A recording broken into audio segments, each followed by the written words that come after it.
கர்த்தர் நாமத்தை மேட அடிமை தேவனை கடந்த நாள் பாதுகாத்து இந்த உபாசம் தேவனை தொழுதொழு இறக்கமாக இருந்தார். தேவன் அறிவித்த ஒரு வார்த்தை வாசித்து கடன் சொல்வோம். கலாத்திர புஸ்தகம் 6ஆம் அதிகாரம் 6ஆம் வசனத்தை வாசிப்போம். மேலும் திருவசனத்தில் உபதேசிக்கிறவனுக்கு சகல நன்மைகளிலும் பகிர்ந்து கொடுக்கிறார். அடுத்த வசனம். மோசம் போகாதிருங்கள், தேவன் தம்மை பரியாசம் பண்ண விட்டார். மனுஷன் எதை விதைக்கிறானோ அதையே அறுப்பான். மேலும் திருவசனத்தில் உபதேசிக்கிறவனுக்கு சகல நன்மையிலும் பகிர்ந்து கொடுக்க கடவான்.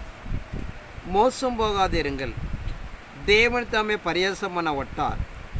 மனுஷன் எதை விதைக்கிறானோ அதையே அறுப்பான்.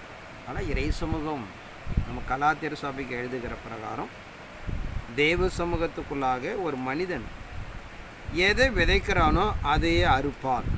நீ உலக பழமொழியோடு சொல்லுவாங்க, நெருப்பை திங்கிறவன் கரியை கக்குவான் அப்படின்னு சொல்லுவாங்க. ஆனால் இறை சமூகம் நமக்கு நடைமுறைப்படுத்துகிற வேத வார்த்தை சொல்லுகிற பிரகாரம் பூமியில் மனித வாழ்க்கையில் காணப்படுகிற ஒரு மனிதன் எதை விதைக்கிறானோ அதுவே அறுப்பான். இதில் என்ன கொஞ்சம் கால வித்தியாசம்னு பார்த்தீங்கன்னா, மனிதனுக்கு கொடுக்குற தண்டனை உடனடியாக கிடைக்கும், தேவனுக்கு கொடுக்குற தண்டனை கொஞ்சம் லேட்டாக கிடைக்காலதான். ஒரு பூர்ணம் இறைமார்க்கம் எதிர்பார்க்கிற விஷயங்கள் ஒரு மனிதனும் செய்கிற அக்கிரம பாவங்களுக்கும் அது பூர்ணம் அடையும் போது அது நடைமுறைப்படுத்தப்படுகிறது. இதான் மனுஷனுக்கும் அரசன் அன்று கொள்வான், தெய்வன் நின்று கொள்ளுன்னு ஒரு பழமொழி சொல்லுவான். அதன் அடிப்படைக்குள்ளாக இறை சமூகம் நடைமுறைப்படுத்துகிற பூமிக்குள்ளாக நாம் இறை சமூகம் சொல்லுகிற பிரகாரம் மனுஷன் எதை விதைக்கிறானோ அதுவே அறுப்பான். தன் மாம்சன்னு விதைக்கிற மாம்சனை அழிவை அறுப்பான். ஆவிக்குன்னு விதைக்கிறவன் ஆவியினால் நித்திய ஜீவனை அறுப்பான். ஆனால் நன்மை செய்கிற சோர்ந்து போகாது இருப்பையாக. ஆனால் வாழ்வாதார நிலைகளை நாம் என்ன ஒரு காரியம் செய்கிறோம் நாம் திருப்பி கொடுக்கப்படுகிறது, அதை நம்ம மெய்யாக அறிந்து கொள்ளப்பட வேண்டும். வேதாந்தத்தில் நிறைய சம்பவம் இருக்கிறது. ஒரு மனித பாவங்கள் 3ஆம் 4ஆம் தலைமுறை வரைக்கும் விசாரிக்கப்படுகிறது. அப்பா தாத்தா பாட்டம் செய்கிற ஒரு 3-4 தலைமுறையுடைய பாவங்கள் ஒரு மனிதனை சாருகிறது. எப்படி அப்பா தாத்தா சம்பாதிச்ச சொத்து ஒரு பிள்ளைக்கு உரிமையோ, அதே போல் அவர் செய்கிற பாவங்களும் மனிதனை சாருகிறது என்று சொல்கிறது. ஆனால் இறை சமூகத்துக்குள்ளாக தேவனை ஏற்றுக்கொண்டு இருக்க நாம் தேவனை அறியாத காலத்தை விட நம்ம ஏதோ செஞ்சுருப்போம். ஆனால் தேவனை ஏற்றுக்கொண்ட பிறகு நான் ரொம்ப ஜாக்கிரதையாக இருக்கப்பட வேண்டும். நாம் பேசுகிற வாயின் வார்த்தை, நாம் சிந்திக்கிற சிந்தனைகள், நாம் செயல்படுற ஒவ்வொரு காரியங்களும் எவ்வளோ ஜாக்கிரதையாக பயன்படுத்தி கொள்ளுகிறோமோ அது நம்முடைய ஆவிக்கிற வாழ்க்கைக்கு நல்ல ஒரு ஆரோக்கியமான விஷயம். அப்போ நீங்கள் காணப்படாமல் இருந்தீங்கன்னா நிச்சயமாக நம் தண்டனைக்கு நாம் தப்ப முடியாது. நீங்கள் இயேசுவை ஏற்றுக்கொண்டிருந்தாலும் இயேசுவை நீங்கள் தொழுது கொண்டாலும் நம்முடைய கிரியைகள் பிரதி பலன் அளிக்கப்படுகிறது. நீங்கள் நன்மை செய்தால் மேன்மையிலோ என்று கேட்கிறார், ஆனால் தீமை செய்தால் தண்டனை உண்டாகும் என்று சொல்லப்படுதா பார்க்கிறோம். ஆனால் வாழ்க்கையில் நம் சமயம் கிடைக்கிற போதெல்லாம் நன்மை செய்ய நாம் கற்றுக்கொள்ளப்பட வேண்டும். காலத்தை விட்டுட்டிங்கன்னா நாம் மீண்டும் ஒரு நன்மை கிடைக்காது. அதனால் வாழ்க்கையில் இறைசுமும் நாம் சொல்லுகிற பிரகாரம் நன்மை செய்ய வாய்ப்பு இருந்தால் நன்மை செய்ய நாம் கற்றுக்கொள்ளப்பட வேண்டும். தொடர்ந்து ஒரு 2-3 மனிதரை நாம் பார்க்க போகிறோம். அப்போஸ்தலருடைய 9ஆம் அதிகாரம் 1 வாசிப்போம். சவுல் என்பவன் இன்னும் கர்த்தருடைய சீஷரை பயமுறுத்தி கொலை செய்யும்படி சீரி பிரதான ஆசாரியரிடத்துக்கு போய், இந்த மார்க்கதராகிய புருஷரையாகிலும் ஸ்திரீயாகிலும் நான் கண்டுபிடித்தால் அவர்களை கட்டி எருசலேமுக்கு கொண்டு வரும்படி தமஸ்குள்ள ஜெபாலயங்களுக்கு நிருபங்களை கேட்டு வாங்கினான். அவன் பிரயாணமாய் போய் தமஸ்கு சமீபித்த போது சடுதிலே வானத்திலிருந்து ஒரு ஒளி அவனை சுற்றி பிரகாசித்தது. அவன் தரையிலே விழுந்தான். அப்பொழுது சவுலே சவுலே, நீ என்னை ஏன் துன்பப்படுத்துகிறாய் என்று தன்னுடனே சொல்லுகிற ஒரு சத்தத்தை கேட்டான். சவுல் என்பவர் இன்னும் கர்த்தருடைய சீஷரை பயமுறுத்தி கொலை செய்யும்படி சீரி பிரதான ஆசாரியத்தில் போய், இந்த மார்க்கதரை புருஷரையும் இஸ்ரேலில் நான் கண்டுபிடித்தால் அவரை கட்டி எருசலேமை கொண்டு வரும்படி தமஸ்குல் உள்ள ஜெபாலயத்துக்கு ஒரு நிருபத்தை வாங்கி கடந்து போகிறார். இயேசு கிறிஸ்து என்ற நாமத்தை பிரஸ்தாபப்படுத்துகிற நாட்களில் இந்த சவுல் என்பவன் யெகோவா தேவனை தொழுது ஒரு பெரிய பக்தி வைராக்கியம் உள்ளவன், ஒரு பெரிய ஐஸ்வர்யவான், ஒரு பெரிய கல்விமான். இந்த 3 ஒரு சிறந்த மனிதனாக தேசத்தில் காணப்படுகிற ராஜாக்கள் மத்தியிலும் தேசத்தில் ஆளுகிற ஆசாரியர்கள் தேவாலயத்தில் பணிபுரிகிற பிரதான ஆசாரியர் ஒரு நெருக்கமான பழக்கம் உள்ளவன். இயேசு கிறிஸ்து பிறந்த ஒரு நாமத்தை அறிவித்து கொண்டிருக்கப்படும் போது நான் பூர்வீகமாக தொழுது கொண்டிருக்கிற யெகோவா எங்கள் நாமத்து கலகத்தை உண்டு பண்ணி அந்த ஜனங்களை திசை திருப்புறார் என்று சொல்லி அவரை துன்புறுத்தவும் அடிக்கவும் கொலை செய்வதற்கு கடந்து போகிறார். அப்படி கடந்து போகும்போதுதான் தேவன் அவனை சந்திக்கிறார். அவன் போகிற குதிரை பிரயாணத்தில் அவன் கீழே விழுகிறான். பாசுங்க அந்த 4ஆம் வசனம். அவன் தரையிலே விழுந்தான். அப்பொழுது சவுலே சவுலே, நீ என்னை ஏன் துன்பப்படுத்துகிறாய் என்று தன்னுடனே சொல்லுகிற ஒரு சத்தத்தை கேட்டான். அதற்கு அவன், ஆண்டவரே, நீர் யார் என்றான். அதற்கு கர்த்தர், நீ துன்பப்படுத்துகிற இயேசு நானே, முள்ளில் உதைக்கிறது உனக்கு கடினமாம் என்றார். அவன் திடீரென்று கீழே விழுகிறான். தேவன் சத்தத்தை கேட்கிறான், சவுலே சவுலே, நீ ஏன் என்னை துன்பப்படுத்துற என்று தன்னுடனே சொல்லுற ஒரு சத்தத்தை கேட்டான். அதன் ஆண்டவரை நீ யார் என்றான். அது கர்த்தனை துன்பப்படுத்துகிற இயேசு நானே என்று சொல்லுகிறார். ஆனால் அவங்க துன்பப்படுத்துகிற விஷயம் யான்னு பார்த்தீங்கன்னா இயேசு என்ற நாமத்தை ஏற்றுக்கொண்டவர்களை. ஆனால் இயேசு என்ன சொல்லுகிறார், நீ என்ன துன்பப்படுத்துகிறாய். அவனை ஒரு இடத்துக்கு அனுப்புகிறார். 3 நாள் அவன் கண்ணு தெரியாமல் இருக்கிறான். ஒரு ஊழியக்காரன் அவனை குணப்படுத்தி அவனை மீண்டும் அனுப்புகிறார். நீங்கள் ஸ்தேவான் என்கிற மனிதனை பார்க்கிறோம் 7ஆம் அதிகாரத்தில். அவரை கல்லால் அடிக்கிறார்கள். அப்போ அடிக்கப்படும் போது அருகாமலே சவுல் இருந்தான் என்று சொல்லுகிறார். இப்படிப்பட்ட ஒரு பக்தி வைராக்கியம் இருந்தாலும் நீதிக்கு புறம்பாக கடவுளை ஏற்றுக்கொள்ள மாட்டார். நாமுக்கும் அதான், நாம் இயேசு கிறிஸ்து ஏற்றுக்கொண்டு இருப்பதனால ஏதோ நாம் செய்கிறோம் என்று நீதிக்கு புறம்பாலும் செய்யக்கூடாது. நீதியின் அடிப்படைக்குள்ளாக தான் நாம் அந்த காரியத்தை நடைமுறைப்படுத்தப்பட வேண்டும். அப்படிப்பட்ட ஒரு பவுல் இயேசுவை ஏற்றுக்கொண்டு தேவ சமூகத்தை கடந்து போகிறார். 19ஆம் அதிகாரம் 11-12 வாசிப்போம். பவுலின் கைகளினாலே தேவன் விசேஷித்த அற்புதங்களை செய்தருளினார். அவருடைய சரீரத்திலிருந்து உருமாறல்களையும் கச்சைகளையும் கொண்டு வந்து வியாதிக்காரர் மேல் போட வியாதியர்கள் அவர்களை விட்டு நீங்கி போயின. பொல்லாத ஆவிகளும் அவர்களை விட்டு புறப்பட்டன. பவுல் கையிலிருந்து பயங்கர கிரியை உண்டாகுது. அவன் போட்டிருக்கிற ஆடைகளை வியாதி இருக்கிற மேலே கொண்டு போடுறாங்க. அவனை கையை நீற்ற அசுத்தாவி புறப்படுகிறது. அவன் கையை நீற்ற பரிசுத்தாவி பெற்றுக்கொள்கிறார்கள். இப்படிப்பட்ட நிலைகளெல்லாம் அவன் கையில் பலமான கிரியை உண்டாகிறது. 2 கொரிந்தியர் 12ஆம் அதிகாரம் 7-10 வரைக்கும் வாசிப்போம். அன்றையும் எனக்கு வெளிப்படுத்தப்பட்டவைகளுக்குரிய மேன்மை நிமித்தம் நான் என்னை உயர்த்தாதபடிக்கு என் மாம்சத்திலே ஒரு முள் கொடுக்கப்பட்டிருக்கிறது. என்னை நான் உயர்த்தாதபடிக்கு அது என்னை குற்றம் சாத்தானுடைய தூதனாய் இருக்கிறது. அது என்னை விட்டு நீங்கும்படி நான் 3 தரம் கர்த்தரிடத்தில் வேண்டிக் கொண்டேன். அதற்கு அவர், என் கிருபை உனக்கு போதும், பலவீனத்திலே என் பலன் பூர்ணமாய் விளங்கும் என்றார். ஆகையால் கிறிஸ்துவின் வல்லமை என் மேல் தங்கும்படி என் பலவீனங்களை குறித்து நான் மிகவும் சந்தோஷமாய் மேன்மை பாராட்டுவேன். அன்று எனக்கு வெளிப்படுத்தப்பட்டவைகளை மேன்மையின் மித்தம் நான் என்னை உயர்த்தாதபடிக்கு என் மாம்சத்தில் ஒரு முள் கொடுக்கப்பட்டது. என்னை நான் உயர்த்தாதபடிக்கு அது என்னை குட்டும் சாத்தாண்டிய தூதனாய் இருக்கிறது.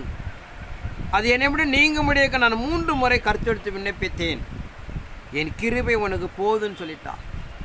ஆனால் அவன் வாழ்ந்த நாட்களில் தெய்வ திட்டத்துக்கு என்று சொல்லி ஒரு அத்துமீறி ஒரு காரியத்தை நடைமுறைப்படுத்தினதுனாலே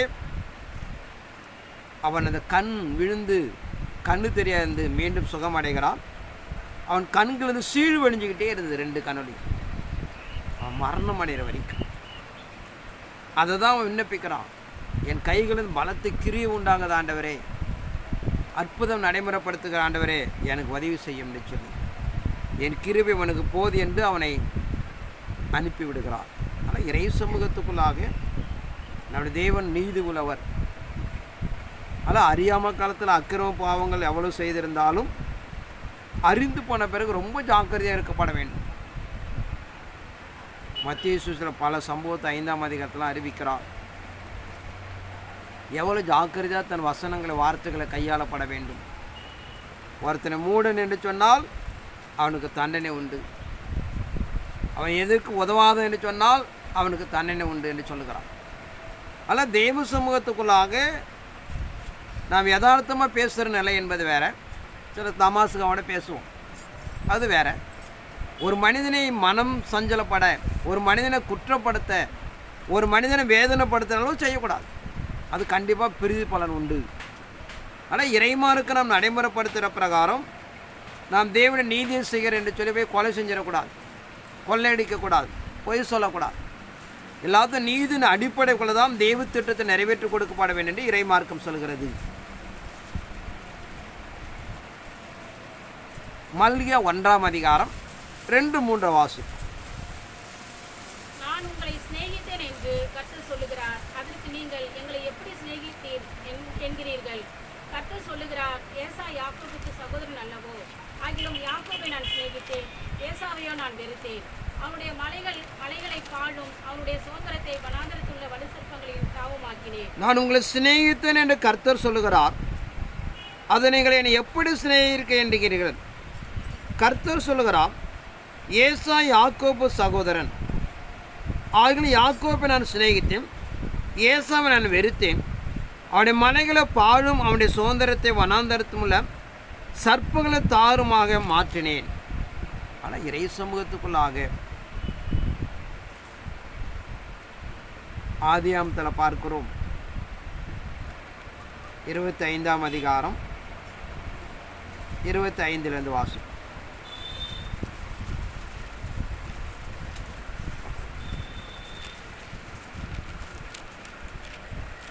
மூத்தவன் சிவந்த நிறமுள்ளவனாயும் சர்வாங்கமும் ரோம அங்கி போர்த்தவன் போலவும் வெளிப்பட்டான்.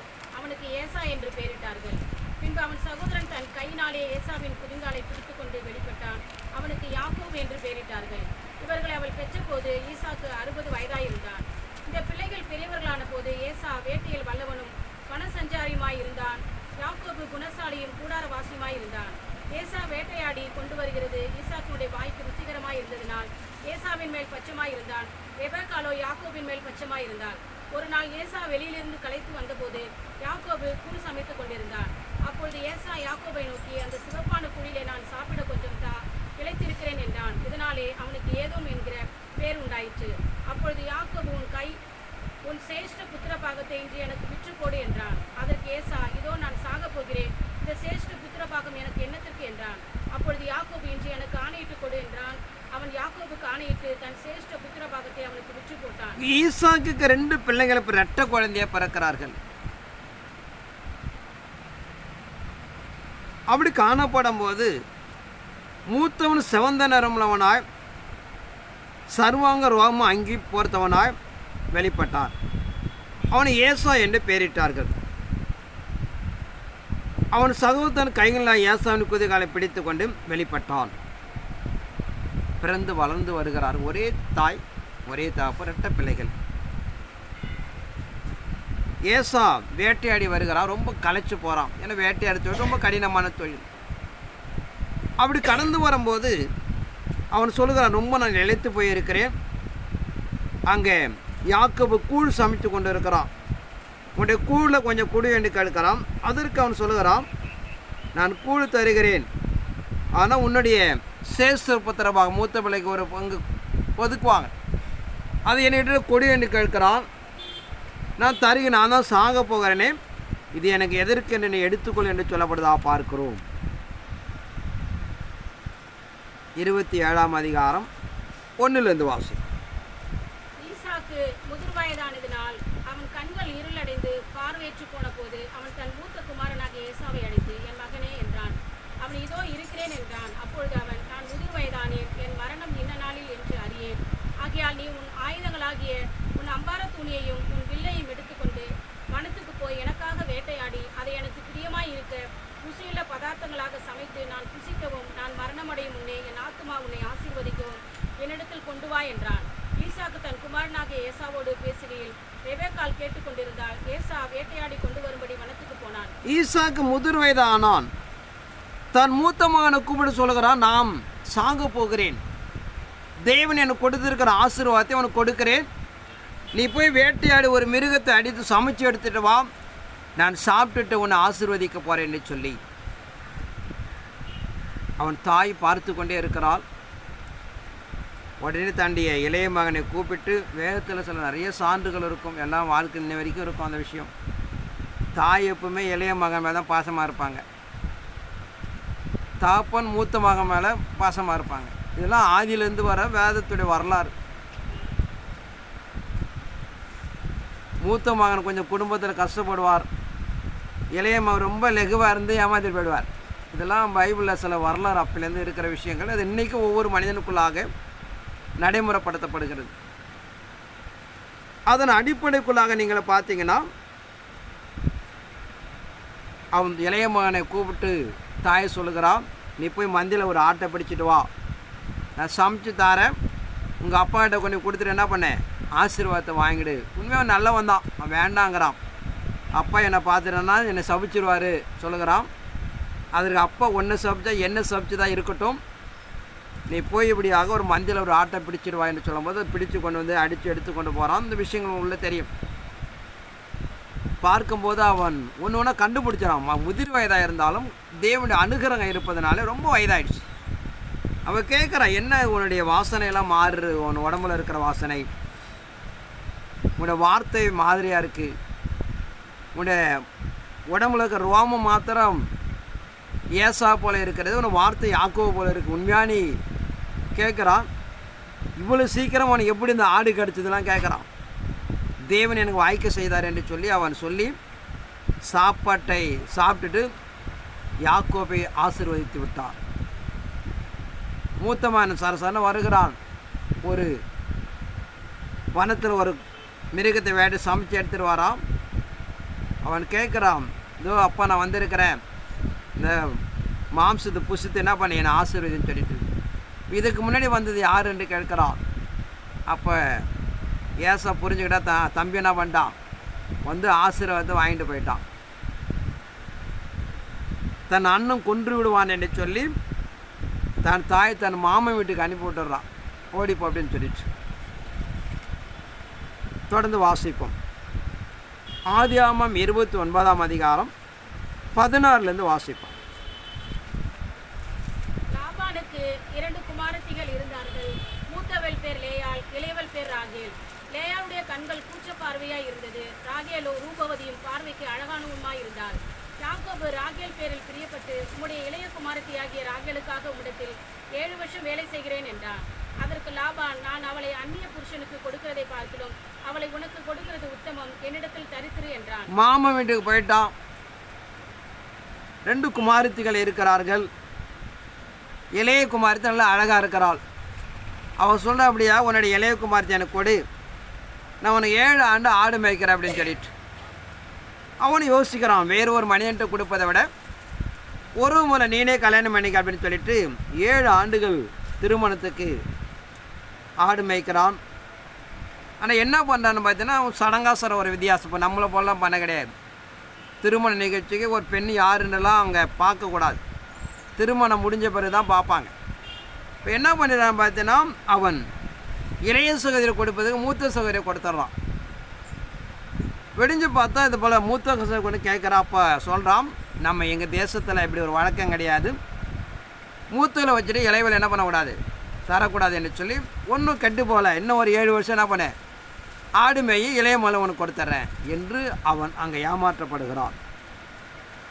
ஆதியாகமம் 31ஆம் அதிகாரம் 4 வாசிப்போம். அப்பொழுது யாக்கோபு ராகேலையும் லேயாளையும் வெளியிலே தன் மந்தையிடத்தில் அடைப்பித்து அவர்களை நோக்கி, உங்கள் தகப்பனுடைய முகம் நேற்று முந்தைய நாள் இருந்தது போல இருக்கவில்லை என்று எனக்கு தோன்றுகிறது. ஆனாலும் என் தகப்பனுடைய தேவன் என்னோடு கூட இருக்கிறார். என்னால் இயன்ற மட்டும் நான் உங்கள் தகப்பனுக்கு ஊழியம் செய்தேன் என்று நீங்கள் அறிந்திருக்கிறீர்கள். உங்கள் தகப்பனோ என்னை வஞ்சித்து என் சம்பளத்தை 10 முறை மாற்றினான். ஆனாலும் அவன் எனக்கு தீங்கு செய்ய தேவன் அவனுக்கு இடம் கொடுக்கவில்லை. பார்க்கிறான், தன் மனைவிட்ட கூட சொல்கிறான், உன் தகப்பனுடைய முகம் நல்லா இல்லை, முந்தின நாள் இருந்த போல இல்லை, ஆனால் வேறு முகம் போல தெரிகிறது.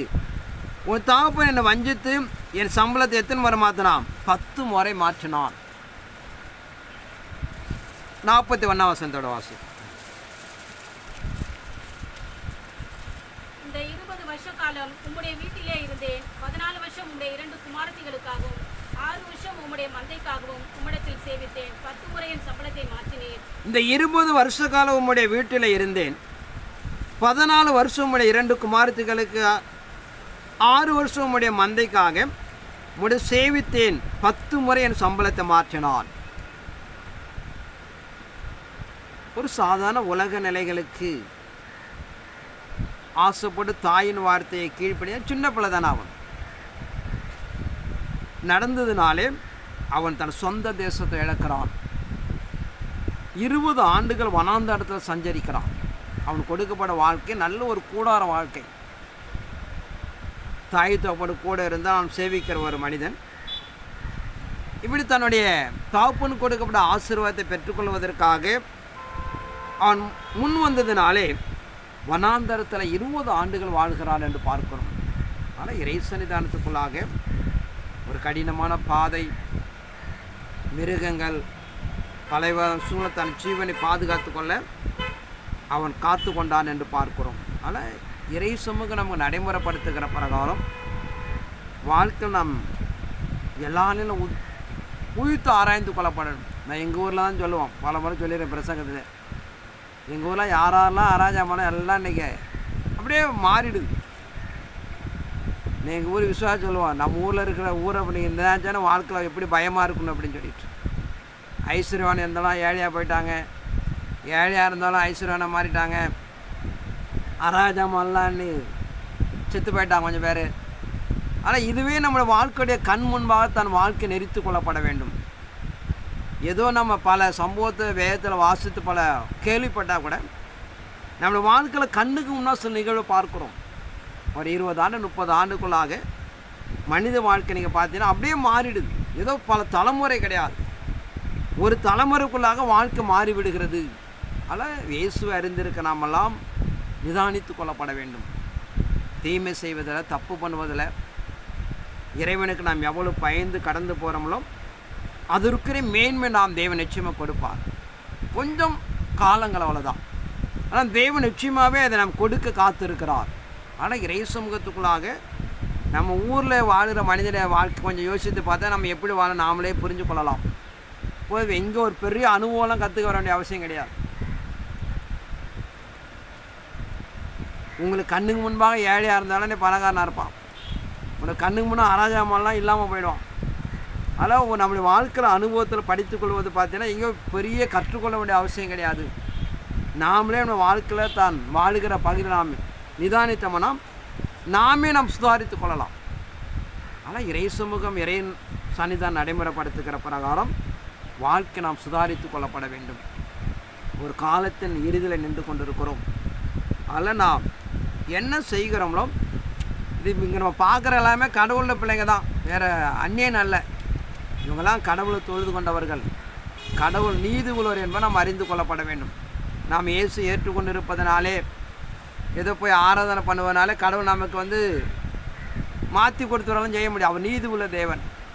அவர் என்ன சொன்னாரோ அப்படி தான் செய்வார். என்ன கொஞ்சம் இறக்கம் பாராட்டுவார், அவ்வளோதான் சொல்ல முடியும். மற்றபடி எதுவுமே நடக்க வாய்ப்பே கிடையாது. அதனால் நம்ம வாழ்க்கையை சுதாரித்து நிதானித்து நாம் கடந்து போய் நம் வாழ்க்கை நாம் நிலைப்படுத்திக் கொள்ளப்பட வேண்டும். ஆதியாகமம் 37ஆம் அதிகாரம் 3 வாசிப்போம். இஸ்ரவேலின் முதிர் வயதிலே யோசேப்பு தனக்கு பிறந்ததினால் இஸ்ரவேல் தன் குமாரர் எல்லாரிலும் அவனை அதிகமாக நேசித்து அவனுக்கு பலவர்ணமான அங்கியை செய்வித்தான். அவனுடைய சகோதரர் எல்லாரிலும் அவனை தங்கள் தகப்பன் அதிகமாய் நேசிக்கிறதை அவன் சகோதரர் கண்டபோது அவனோடு பட்சமாய் பேசாமல் அவனை பகைத்தார்கள். யோசேப்பு ஒரு சொப்பனம் கண்டு அதை தன் சகோதரருக்கு அறிவித்தான். அது நிமித்தம் அவனை இன்னும் அதிகமாய் பகைத்தார்கள். அவன் அவர்களை நோக்கி, நான் கண்டு சொப்பனத்தை கேளுங்கள். நாம் வயலில் அறுத்த அரிகளை கட்டி கொண்டிருந்தோம். அப்பொழுது என்னுடைய அரிக்கட்டு நிமிர்ந்தது, உங்கள் அரிக்கட்டுகள் என் அரிக்கட்டுகளை சுற்றி வணங்கி நின்றது என்றான். அப்பொழுது அவன் சகோதரர் அவனை பார்த்து, நீங்கள் எங்கள் மேல் குறைத்தனம் பண்ணுவாயோ, நீ எங்களை ஆளப் போகிறாயோ என்று சொல்லி அவன் சொப்பனங்களின் நிமித்தமும் அவன் வார்த்தைகள் நிமித்தமும் இன்னும் அதிகமாய் பகைத்தார்கள். அவன் வேறொரு சொப்பனம் கண்டு தன் சகோதரரை நோக்கி, நான் இன்னும் ஒரு சொப்பனத்தை கண்டேன். சூரியனும் சந்திரனும் 11 நட்சத்திரங்களும் என்னை வணங்கினது என்றான். இதை அவன் தன் தகப்பனுக்கு தன் சகோதரனுக்கும் சொன்னபோது அவன் தகப்பன் அவனை பார்த்து, நீ கண்ட இந்த சொப்பனம் என்ன?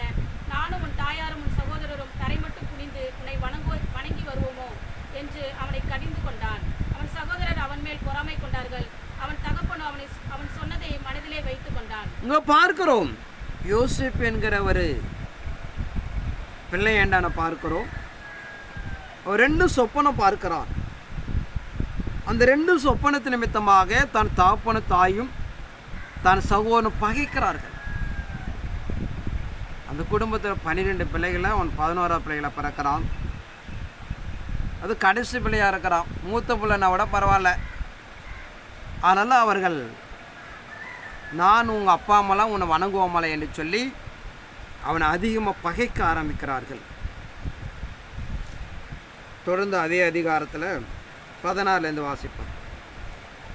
அப்பொழுது அவன், நீ போய் உன் சகோதரனுடைய சேமம் எப்படி என்றும் ஆடுகள் எப்படி இருக்கிறது என்று பார்த்து எனக்கு மறுசெய்தி கொண்டு வா என்று அவனுக்கு சொல்லி எப்ரோன் பள்ளத்தாக்கிலே இருந்து அவனை அனுப்பினான். அந்தபடியே அவன் சீகேமுக்கு போனான். அப்பொழுது ஒரு மனிதன் அவன் வெளியிலே வழித்தப்பி திரிகிறதைக் கண்டு, என்னை தேடுகிறாய் என்று என்ன தேடுகிறாய் என்று அவனை கேட்டான். அதற்கு அவன், என் சகோதரரை தேடுகிறேன், அவர்கள் எங்கே ஆடு மேய்க்கிறார்கள் சொல்லும் என்றான். அந்த மனிதன், அவர்கள் இவ்விடத்திலிருந்து போய்விட்டார்கள், தோத்தானுக்கு போவோம் என்று அவர்கள் சொல்ல கேட்டேன் என்றான். அப்பொழுது யோசேப்பு தன் சகோதரை தொடர்ந்து போய் அவர்களை தோத்தானிலே கண்டுபிடித்தான். அவர்கள் அவனை தூரத்தில் வர கண்டு அவன் தங்களுக்கு சமீபமாய் வரும் முன்னே அவனை கொலை செய்யும்படி சதியோசனை பண்ணி. இங்க பார்க்கிறோம், அப்பா கூப்பிடுகிறார், உன்னுடைய அண்ணன்கள் எல்லாம் ஆடு மேய்த்து கொண்டிருக்கிறார்கள், அவருடைய சுக செய்தி கேட்டு வான்னு சொல்லி தின்பண்டங்களை கொடுத்து அனுப்புகிறாப்புல. யோசிப்பு வருகிறான், தன்னுடைய சகோதரர்கள் தூரத்து பார்க்க தம்பி வருகிறார் என்று சொல்லி அண்ணன்லாம் கஷ்டப்படுறாங்கன்னு திங்கிற பொருள்லாம் வாங்கிட்டு போகிறான், எடுத்துகிட்டு போகிறான் வீட்டில் கொடுத்ததை. ஆனால் அவர் என்ன நினைக்கிறான் பார்த்தோன்னா, ஏதோ சொப்பனக்காரன் வருகிறான், அவனை கொலை செய்து போடுவான், சொப்பனை எப்படி நடக்கு என்று அவர்கள் எண்ணுகிறார்கள். கொலை செய்வதற்கு முற்பட்ட ஒரு பலமுள்ள ஒரு குழியில் பள்ளத்தில் தள்ளி விட்டுறாங்க. கத்துறான் பயங்கரமாக, அண்ணனை கூப்பிடுகிறான், ஒருத்தனும் திரும்பியே பார்க்கல. அந்த வழி எகிப்திலிருந்து சிலர் வருகிறார்கள். அப்போ மூத்தமன் ரூபன் தான் சொல்கிறான், அவனை கொன்று அவன் ரத்த பலிக்கு நாம் ஆளாவதை விட அந்த எகிப்தியரின் மத்தியில் விற்று போட்டுடுவோம், அவன் ரத்த பலிக்கு நம்ம நீங்கிக் கொள்ளலாம், நமக்கு பணமும் கிடைக்கும் என்று அவன் ஆலோசனை சொல்கிறான். அவனை விற்று போடுகிறார்கள். 42ஆம் அதிகாரம் 1 வாசிப்போம். எகிப்திலே தானியம் உண்டு என்று யாக்கோபு அறிந்து தன் குமாரரை நோக்கி, நீங்கள் ஒருவர் முகத்தை ஒருவர் பார்த்து கொண்டிருக்கிறது என்ன? எகிப்திலே தானியம் உண்டு என்று கேள்விப்படுகிறேன், நாம் சாகாமல் உயிரோடு இருக்கும்படி நீங்கள் அவ்விடத்துக்கு போய் நமக்காக தானியம் கொள்ளுங்கள் என்றான். யோசேப்பின் சகோதரர் 10 பேர் தானியம் கொள்ள எகிப்துக்கு போனார்கள். யோசேப்பின் தம்பியாகிய பென்யமீனுக்கு ஏதோ மோசம் வரும் என்று சொல்லி யாக்கோபு அவன் சகோதரரை அனுப்பவில்லை. கானான் தேசத்திலே பஞ்சம் உண்டாயிருந்தபடியால் தானியம் கொள்ள போகிறவர்களும் கூட இஸ்ரவேலின் குமாரர். இங்க பார்க்கிறோம், யோசேப்பு எகிப்து கொண்டு போகிறான். அங்கே ராஜா மத்தியில் அவனை வித்துட்டு போட்டு போயிடுறாங்க. அவங்க இருக்கிறான், கடவுள் அவனுக்கு கூட இருந்து அவன் செய்வதெல்லாம் வாய்க்க செய்கிறார். போத்திப்பார் இந்த சம்பவத்தை பார்த்து அவன் நல்ல ஒரு ஸ்தானத்தில் கொடுக்கிறார். அதிலும் ஒரு இளைஞர் வந்து அவன் சிறைச்சாலைக்கு போயிட்டான். அப்படி போனப்போ ராஜா ஒரு கனவு காண்கிறார். வாசிப்போம், இந்த 14 வாசிங்க, 41 14. அப்பொழுது பார்வோன் யோசேப்பை அழைப்பித்தான். அவனை தீவிரமாய் காவல் கிடங்கிலிருந்து கொண்டு வந்தார்கள். அவன் சவரம் பண்ணி கொண்டு வேறு வஸ்திரம் தரித்து பார்வோனிடத்தில் வந்தான். பார்வோன் யோசேப்பை நோக்கி, ஒரு சொப்பனம் கண்டேன், அதன் அர்த்தத்தை சொல்ல ஒருவரும் இல்லை. நீ ஒரு சொப்பனத்தை கேட்டால் அதன் அர்த்தத்தை சொல்லுவாய் என்று உன்னை குறித்து நான் கேள்விப்பட்டேன் என்றான். அப்பொழுது யோசேப்பு பார்வோனுக்கு பிரதியுத்தரமாக, நான் அல்ல, தேவனே பார்வோனுக்கு மங்களமான உத்தரவு அருளி செய்வார் என்றான். பார்வோன் யோசேப்பை நோக்கி, என் சொப்பனத்திலே நான் நதி ஓரத்தில் நின்று கொண்டிருந்தேன். அழகும் புஷ்டியுமான 7 பசுகள் நதியிலிருந்து ஏறி வந்து புல்மேய்ந்தது. அவைகளின் பின் இளைத்ததும் மகா அவலட்சணமும் கேவலமான வேற 7 பசுகள் ஏறி வந்தது. இவைகளைப் போல அவலட்சணமான பசுக்களை எகிப்தேசமெங்கும் நான் கண்டதில்லை. கேவலமும் அவலட்சணமான பசுக்கள் கொடுமையான முந்தின 7 பசுக்களையும் பட்சித்து போட்டது. அவைகள் இவைகளின் வயிற்றுக்குள் போயிற்றென்று தோன்றாமல் முன் இருந்தது போலவே அவலட்சணமாய் இருந்தது. இப்படி கண்டு விழித்து கொண்டேன். பின்னும் நான் என் சொப்பனத்திலே நிறைமேனியுள்ள 7 நல்ல கதிர்கள் ஒரே தாளிலிருந்து ஓங்கி வளர கண்டேன். பின்பு சாவியானவைகளும் கீழ்காற்றின் தீந்து பதறானவைகளுமான 7 கதிர்கள் முளைத்தது. சாவியான கதிர்கள் அந்த 7 நல்ல கதிர்களை விழுங்கி போட்டது. இதை மந்திரவாதிகளிடத்தில் சொன்னேன். இதன் பொருளை எனக்கு விடுவிக்கிறவன் ஒருவனும் இல்லை என்றான். அப்பொழுது யோசேப்பு பார்வோனை நோக்கி, பார்வோனின் சொப்பனம் இங்கே பார்க்குறோம் சில டைமில் பார்வனை சொப்பனத்தை சொல்லுகிறான், 7 பசுகளையும் 7 கதிர்களையும் பார்க்கிறேன் என்று சொல்லி. அதற்கு யோசேப்பு பதில் சொல்லுகிறார், இந்த தேசத்தில் 7 ஆண்டுகள் பலமுள்ள பஞ்சம் உண்டாக போகிறது. அது ராஜாவுக்கு அந்த பொருள் ஒத்து போனது. அப்போ இந்த பஞ்ச காலத்தில் சந்திக்க நான் முற்படுவேன்னு பார்த்தீங்கன்னா, அதற்கு முன்னே 7 வருஷம் செழுமை காலம். ஆனால் செழுமை காலத்தில் இருக்கிற தானியத்தை நாம் சேர்த்து வச்சுட்டோம், பஞ்ச காலத்தை நான் தப்பிச்சுக்கலாம் என்று அவன் ஐடியா சொல்லுகிறான். இந்த பொறுப்பை யாருக்கிட்ட கொடுப்பது என்று யோசிக்கிறார்கள். தேவ ஆவி உள்ள மனுஷனாக இருப்பதனாலே அந்த பொறுப்பை யோசேப்பிட்டே கொடுத்துட்டாங்க. 7 ஆண்டில் விளைகிற தானியத்தை சாப்பிட்ட மிச்சத்தை சேமித்து வைக்கிறார்கள். தேசம் முழுவதும் எங்கே பார்த்தாலும் உலகம் முழுவதும் பஞ்சம். அப்போது அப்பா சொல்லுகிறார், நான் இப்படியே இருந்தால் எய்த்துல தானியம் உண்டு என்று நாம் கேள்விப்படுகிறோம், நீங்கள் அங்கே போய் என்ன பண்ணுங்கள், தானியத்தை கொண்டு வாங்க, ஏன்னா குடும்பம் அழிஞ்சு போய்விடும் என்று சொல்லி. அப்போ யோசேப்புடைய அண்ணன்மார்கள் வருகிறார்கள். வந்து திசானம் என்ன பண்ணுறாங்க, யோசேப்புடைய காலில் விடுகிறார்கள். அதில் இறை சமூகத்துக்குள்ளாக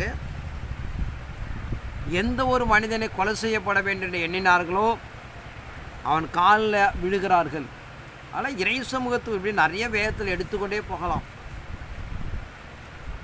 வாழ்கிற ஆவிக்கிற வாழ்க்கையில் நாம் இயேசுவை அறியாமை இல்லாமல் காலத்தில் ஏதோ நான் தவறு செஞ்சுருக்கிறோம், அதெல்லாம் அறிக்கை செய்து விட்டு இனி செய்கிற காலங்களை கூட ஒரு நன்மை செய்து நான் பிரிதி பலன் அடைந்து கொள்ளப்பட வேண்டும். ஏன்னா தேவன் நீதி உள்ள தேவன். ஒரே ஒரு இயேசுவை கொலை செய்தார்கள். அங்குள்ள யூதர்களும் யோகாவதென தோணும் ஜனங்கள் சொல்லுகிறார்கள், இவன் இரத்த பழி எங்கள் மேலே எங்கள் பிள்ளைகள் மேலே உண்டாகட்டும் என்று சொல்லி லட்ச யூதர்கள் கொலை செய்யப்பட்டார்கள், தேசத்தை இழந்தார்கள், சன்னியாச திசாந்தமாக உலகத்தில் சிதறடிக்கப்பட்டார் என்று பார்க்கிறோம். அந்த தேசத்தை இன்னைக்கும் அடைந்து கொள்வதற்காக யுத்தம் நடந்து கொண்டிருக்கிறது. தேவன் ஆபிரகாம் வாக்கு கொடுத்த பிரகாரம் பாலும் தேனும் வர கானான் தேசத்து கொடுத்தார். இயேசு கிறிஸ்து அனுப்பப்பட தேவகுமாரனை கொலை செய்ததினாலே அந்த இரத்த பழிக்கு ஆளானார்கள் என்று பார்க்கிறோம். ஆனால் இறை சமூகத்துக்குள்ளாக ஆதான் செய்த பாவத்தை இன்று நாம் அனுபவித்துக் கொண்டிருக்கிறோம். காயின் செய்த பாவங்கள் தான் சந்ததி மேலே சுமந்து கொண்டு இருக்கிறது.